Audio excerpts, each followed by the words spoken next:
Hello guys, welcome to my YouTube channel SM bright future. आइए चलते हैं अपना क्वेश्चन ऑफ द डे की तरफ और करते हैं कंटिन्यूस अपनी सीरीज़, जिसमें आपके सीटेट, यूपीटेट, डीएसएसबी, केवीएस और बिहार टेट वगैरह के जो इंपॉर्टेंट क्वेश्चंस हैं जो आपके प्रीवियस ईयर के अंदर आए हुए हैं, उन क्वेश्चंस के बारे में हम डिस्कस करेंगे। और इसके अंदर हर सब्जेक्ट से क्वेश्चंस लिया गया है विद उसके फैक्ट। आपको साथ में क्या मिलेंगे, उसके फैक्ट भी मिलेंगे। तो बने रहे हमारे यूट्यूब चैनल के साथ में। और वीडियो के अंत में जितने भी क्वेश्चंस हमने डाले हैं उसमें डीएसएसबी में आए हुए इंग्लिश के क्वेश्चंस और हिंदी का भी जो है डीएसएसबी में आया हुआ है 2013 के अंदर। आइए चलते हैं क्वेश्चन की तरफ। पहला क्वेश्चन क्या है आपका, चींटी और मधुमक्खी। आपने चींटी और मधुमक्खी जरूर देखी होगी कि डंक में कौन सा अम्ल पाया जाता है। अब ये देखिए कि चींटी के डंक में भी और मधुमक्खी के डंक में भी क्या पाया जाता है, अम्ल पाया जाता है। ठीक है, अब इसमें देखिए आपको अम्ल दे रखे हैं, इसके अंदर कौन कौन से अम्ल है। हाइड्रोक्लोरिक अम्ल ऑप्शन दे रखा आपका, हाइड्रोक्लोरिक अम्ल। एक दूसरा ऑप्शन दे रखा आपका लैक्टिक अम्ल। तीसरा ऑप्शन से आपका एस्कॉर्बिक अम्ल। चौथा ऑप्शन से आपका फॉर्मिक अम्ल। तो इसमें चार ऑप्शन दे रखे हैं। अगर मैं बात करूं इसमें जो आपकी दे रखी है चींटी, चींटी के उसके अंदर कौन सा, डंक के अंदर कौन सा जो है अम्ल पाया जाता है, तो ये आपका पाया जाता है कौन सा, फॉर्मिक अम्ल। ये आपका सीटेट के अंदर ये पूछा गया है। किसके अंदर पूछा गया है, सीटेट के अंदर पूछा गया है। ठीक है, अब मेन चीज़ ये है कि हमें और अम्ल के जितने भी दे रखे हैं इसके बारे में पता होना चाहिए, ताकि देखो अब ये भी हो सकता है कि आगे वाले एग्जाम में फॉर्मिक अम्ल ना पूछ करके एस्कॉर्बिक अम्ल पूछ ले, हो सकता है आपसे लैक्टिक अम्ल पूछ ले या हाइड्रोक्लोरिक अम्ल पूछ ले, ये कहाँ पाए जाते हैं, तो इनके बारे में भी आपको पता होना ज़रूरी है। आइए देख लेते हैं एक एक को। सबसे पहले हाइड्रोक्लोरिक अम्ल की अगर मैं बात करूँ, ये हमारा पाया जाता है कहाँ, पेट के अंदर, स्टमक के अंदर। हमारे कहाँ पाया जाता है, स्टमक के अंदर पाया जाता है। लैक्टिक अम्ल, लैक्टिक अम्ल जो हमारा पाया जाता है ये दही के अंदर। किसके अंदर पाया जाता है, दही के अंदर पाया जाता है। एस्कॉर्बिक अम्ल, ये खट्टे फल या आंवला के अंदर पाया जाता है। या तो आंवला होगा या खट्टे फल, उसके अंदर एस्कॉर्बिक अम्ल पाया जाएगा। फॉर्मिक अम्ल के बारे में मैं आपको बता दिया है। तो आई होप कि आपको ये सारी चीज़ों का पता होना चाहिए। चलते हैं अपने नेक्स्ट क्वेश्चन की तरफ। अब इसमें जो है आपका जो दूसरा क्वेश्चन है वो आपका सीडीपी से है। अब इस क्वेश्चन की इंपॉर्टेंट समझिए आप। ये DSSB assistant teacher education department में आ चुका है क्वेश्चन से डीएसएसबी के अंदर। तो इस तरीके के क्वेश्चन ही हम अपनी जो है वीडियो के अंदर ऐड ऑन कर रहे हैं, ताकि जो है आपको प्रीवियस ईयर के क्वेश्चन पेपर का जो लेवल है, वो आपका जो लेवल है आपका जो प्रीवियस ईयर का, तो वो आपको जो है पता चलता रहे कि किस लेवल के क्वेश्चन जो है पूछे जाते हैं। ठीक है, क्वेश्चंस क्या है, निम्नलिखित में से कौन सा कथन वृद्धि और विशेषताओं का प्रतिनिधि नहीं करता। इसमें एक चीज़ का ध्यान रखिएगा, आपके सीटेट में कंफ्यूज पता क्या करता है, वो आपसे नहीं लगा देगा बीच में, नहीं लगा करके क्या करता है आपका सीटेट में, क्योंकि माइंड क्या होता है, माइंड बहुत ज़्यादा बिजी होता है हमारा सोचने के अंदर, थिंकिंग के अंदर, चीज़ों को रिकॉल करने के अंदर। तो हम इन चीज़ों को जो है क्या कर देते हैं, ये फॉरगेट कर देते हैं। और लास्ट में आकर के जब हम एग्जाम देखते हैं, आपके साथ में एक दो बार हुआ भी होगा, लास्ट में हम देखते हैं भाई यार इसके अंदर तो हमारा नहीं वाला पूछा था, जबकि हमने कौन सा लगा दिया, राइट वाला लगा दिया इसका। तो इस तरीके की छोटी छोटी चीज़ें आप देखते हुए चलें। ठीक है, अब इसमें ऑप्शन दे रखे हैं आपके। यह एक मात्रात्मक पहलू है जो आपका वृद्धि की विशेषताएं हैं इसका प्रतिनिधित्व नहीं करता। यह एक मात्रात्मक पहलू है, यह मापने योग्य नहीं है, यानी इसको नापा नहीं जा सकता, मापा नहीं जा सकता। यह जीवन पर्यंत नहीं चलती, यानी कि जीवन पर्यंत नहीं चलती, रुक जाती है। यह केवल शारीरिक विकास को दर्शाती है, यानी फिजिकल्स जो हमारे अंदर परिवर्तन आते हैं उसी को दर्शाती है। तो अगर मैं इसमें राइट आंसर की बात करूँ तो आपका क्या हो जाएगा, देखो यह मापने योग्य नहीं है, ये आपका राइट आंसर हो जाएगा। देखिए यह मापने योग्य नहीं है, ये इसके अंदर राइट आंसर हो जाएगा। लेकिन हमारे अकॉर्डिंग देखें तो क्या है, ये मापने योग्य होती है।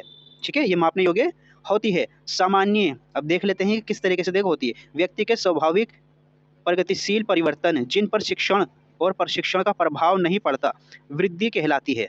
वृद्धि वृद्धि के निम्नलिखित विशेषताएं होती हैं। और वृद्धि के अंदर देखिए कौन कौन सी विशेषताएं होती हैं।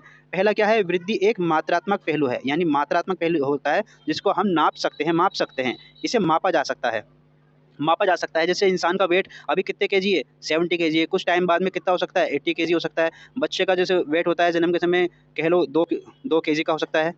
तो अब इसमें नापा जा सकता है, इसकी मात्रात्मक पहलू होती है वृद्धि जो है, मात्रात्मक पहलू होती है।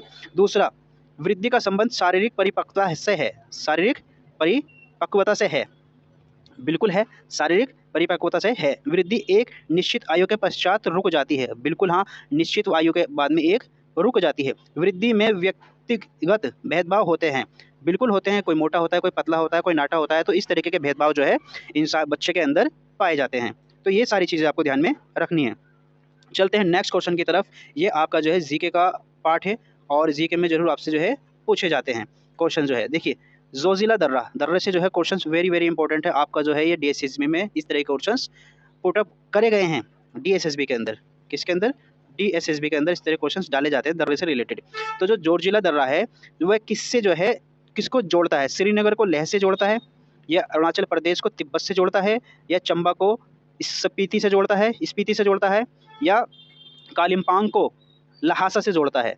तो आपका राइट आंसर क्या हो जाएगा? अगर मैं बात करूँ जोजिला दर्रे की, तो ये आपका क्या होता है, श्रीनगर को किससे जोड़ता है, लेह से जोड़ता है। देखिए ऊपर के जो इंपॉर्टेंट जो दर्रे हैं वो मैं आपको बता देता हूँ, क्योंकि उनसे रिलेटेड एक दो क्वेश्चंस एग्जाम्स में आ जाता है, तो वो आपको चीज़ें पता होनी चाहिए। देखिए ये देखिए, इसमें सबसे पहले आपको ध्यान में रखना है, इसमें ना पर्वत श्रेणियाँ हैं कुछ, जैसे काराकोरम हो गई, लद्दाख हो गई, जास्कर हो गई और पीर पंजाल हो गई, ये क्रम से हैं आपकी। तो ये क्रम भी आप ध्यान में रखिएगा, काराकोरम, लद्दाख, जास्कर और पीर पंजाल, ये क्रम से ऊपर से नीचे की साइड में ये कुछ पर्वत श्रेणियाँ हैं। तो इसमें देखिए यहाँ पर आपका हो गया लेह, यहाँ पर क्या हो गया आपका लेह हो गया, यहाँ पर आपका हो गया श्रीनगर, और यहाँ पर होगा आपका जम्मू कश्मीर, जम्मू। ठीक है, अगर मैं बात करूँ कौन सा किसको जोड़ता है, तो लेह और श्रीनगर, जो आपका लेह और श्रीनगर है ये कौन जोड़ा है? देखिए दो दर्रे जोड़ रहे हैं इसको, एक तो बुर्जिला दर्रा और एक जोजिला दर्रा। ये क्या कर रहे हैं, लेह को श्रीनगर से जोड़ रहे हैं। अब इसमें ही अगर मैं नीचे की बात करूँ, पीर पंजाल वाला जो है, ये पीर पंजाल वाली जो ये पर्वत श्रेणी जा रही है, इसमें क्या है, श्रीनगर को जम्मू कश्मीर से कौन से दर्रे जोड़ रहे हैं, ये श्रीनगर को जम्मू कश्मीर से जो दो दर्रे जोड़ रहे हैं आपके, कौन कौन से, एक तो बनिहाल दर्रा और एक पीर पंजाल दर्रा। ये इंपॉर्टेंट चीज़ है, ये आपको जो है एग्जाम में करनी है। देखिए क्वेश्चंस का क्या है, क्वेश्चंस आप टिक करके आगे चले जाओ, लेकिन जब तक आप क्वेश्चंस की डीप में नहीं जाओगे तब तक आपकी तैयारी अच्छी नहीं होगी। आपको क्या करना है, किसी भी क्वेश्चंस के क्या करना है, डीप के अंदर जाना है। यानी अगर हमने राइट आंसर लगाया है तो उससे रिलेटेड और फैक्ट आपके क्या है, ये भी आपको ज़रूर पता होने चाहिए। अगर आप क्वेश्चन टिक करते हुए जा रहे हैं और फैक्ट उसके बारे में जान नहीं रहे, तो आपने एक ही क्वेश्चन तैयार किया, जबकि हम इसी में कई क्वेश्चन 10 से 15 क्वेश्चन इसी में बना सकते हैं। अब देखिए, अब इसमें क्या पूछा आपका, एक ये काराकोरम दर्रा, विश्व का सबसे बड़ा दर्रा, ये क्या है, काराकोरम दर्रा जो है क्या है, ये विश्व का सबसे ऊंचा दर्रा कौन सा है पूछा जाए तो काराकोरम दर्रा। सिपकिला दर्रा, सिपकिला दर्रा क्या है, ये जो है शिमला और तिब्बत को जोड़ता है, शिमला और तिब्बत को जोड़ता है। नाथुला दर्रा, नाथुला दर्रे के तो क्वेश्चन आपका ऐसा है कि एग्जाम में कई बार देखा गया, नाथुला दर्रे का भारत का सबसे बड़ा व्यापारिक दर्रा है ये नाथुला दर्रा। यंगयप दर्रा, अरुणाचल प्रदेश में ब्रह्मपुत्र नदी का भारत में प्रवेश इसी दर्रे से होता है। तो इस दर्रे को आप वेरी इंपॉर्टेंट लगा लीजिए। ये स्लाइड, इस तरीके की स्लाइड बहुत कम आपको यूट्यूब चैनलों पे मिलेंगी, क्योंकि इतनी सारी चीज़ें कलेक्ट करना काफ़ी डिफिकल्ट हो जाता है। देखिए इसके अंदर सारी चीज़ें मैंने जितने भी इंपॉर्टेंट दर्रे थे वो मैंने आपको इसके अंदर एड ऑन कर दिए हैं, जो ऊपर से हैं, मतलब जम्मू कश्मीर के साइड में जितने भी हैं, और जो इंपॉर्टेंट थे वो मैंने इसके नीचे ये लिख दिया। इसका स्क्रीनशॉट ले लीजिए, आने वाले टाइम में आपके काम आएगा। चलते हैं नेक्स्ट क्वेश्चन की तरफ। देखिए अब इसमें जो इसके आंसर की जो कुछ डेफिनेशन थोड़ी बता रखी है कि आंसर किस तरह। जोजिला दर्रा हिमाचल हिमालय पर्वत का पश्चिमी भाग है, जो कि पंजाब हिमालय में स्थित है। यह श्रीनगर और लेह को जोड़ता है। शीत ऋतु में यह दर्रा आवागमन के लिए बंद रहता है, क्योंकि शीत ऋतु में क्या होता है, आवागमन के लिए दर्रों क्या करते हैं, बंद कर देते हैं। अब नेक्स्ट क्वेश्चन, जैसा कि मैं आपको बता रहा था, ये आपको देखिए DSSB किसमें में आ चुका है, 2013 में ये आपका क्वेश्चन आ चुका है। इस तरह के क्वेश्चंस आपके DSSB एग्जाम में बनते हैं। अब देखिए क्वेश्चंस क्या पूछ रहा है आपका, the following sentence are divided into 2 parts. जो आपका ये एक सेंटेंस है, ये वाला सेंटेंस आपका कितने उसमें बांट दिया गया है, ये 4 भागों में बांट दिया गया है। ये 4 भागों में क्या कर दिया गया है, बांट दिया गया है। ठीक है, 1 part is each sentence is wrong. If in 4 में से क्या है, इसमें से क्या है, एक रॉन्ग है। You have to find it, आपको क्या करना है, उस वाले को जो रॉन्ग है उसको फाइंड करना है। अब देखिए इसमें आपका जो सेंटेंस दे रखा है वो कौन सा दे रखा है, ये रहा। इसमें क्या है, I have saw the circus, मैंने सर्कस, क्या इसमें एक बात बताइए, अब क्या ये सेंटेंस ठीक बना हुआ है, इसके अंदर एक रॉन्ग थिंग है जो आपको जो है चेक करनी है और उसको जो है आइडेंटिफाई करना है, क्या इसके अंदर रॉन्ग है। देखिए सबसे पहले क्या होता है, हमें सेंटेंस को देखना है कि किसका है, प्रेजेंट का है, पास्ट का है, फ्यूचर का है। देखिए अगर मैं बात करूँ हैव की, ये जो लगता है ये प्रेजेंट के साथ में लगता है, जो प्रेजेंट टेंस होते हैं उनके साथ में लगता है। और प्रेजेंट टेंस में जो है आपका सेकंड फॉर्म कभी नहीं आती, ये सिर्फ किस में आती है, ये पास्ट में आती है। किस में आती है, ये पास्ट टेंस में आती है, पास्ट इंडेफिनिट के टेंस में आती है। अगर हम इसको पास्ट परफेक्ट मान करके चलें, ये पास्ट परफेक्ट का टेंस है, तो आई हैव इसके साथ में लगता सीन, यानी कि वर्ब की थर्ड फॉर्म लगती। इसका सेंटेंस क्या बनता, आई हैव सीन, यानी थर्ड फॉर्म लगती, सीन द सर्कस। तो ये आपका राइट आंसर होता। तो आप अब इसमें समझ ही गए होंगे कि इसके अंदर रॉन्ग आंसर कौन सा है। तो इसमें रॉन्ग आंसर हो गया हैव सो, क्योंकि ये जो होता है सो, ये पास्ट इंडेफिनिट में लगता है, सेकंड फॉर्म लगती है। ठीक है, अब चलते हैं नेक्स्ट क्वेश्चन की तरफ। जिसकी उपमा ना दी जा सके, हिंदी का क्वेश्चन है आपका ये, जिसकी उपमा ना दी जा सके वाक्यांश के लिए उचित शब्द क्या हो सकता है। अब इसमें 4 ऑप्शन दे रखे हैं आपके, अनुपम, अपूर्व, अद्भुत, अधर। अब इसको फिल्मों के अनुपम खेर की खेर से मत जोड़ लीजिएगा, फिल्मों वाले अनुपम खेर नहीं है। जिसकी उपमा ना दी जा सके, अनुपम, अनुपम है उनका आंसर। क्या है मतलब इस वाक्य के लिए अगर मैं एक लाइन या एक शब्द बताऊं तो क्या हो जाएगा, जिसकी उपमा ना दी जाए उसको बोलते हैं अनुपम। किस क्या बोलते हैं उसको, अनुपम बोलते हैं।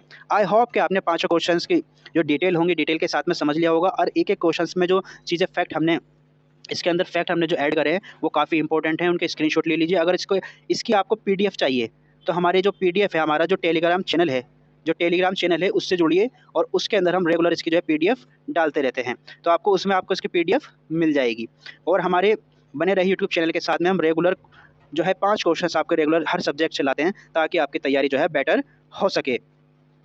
तो मिलते हैं अपने नेक्स्ट वीडियो के साथ में, तब तक के लिए take care and thank you so much.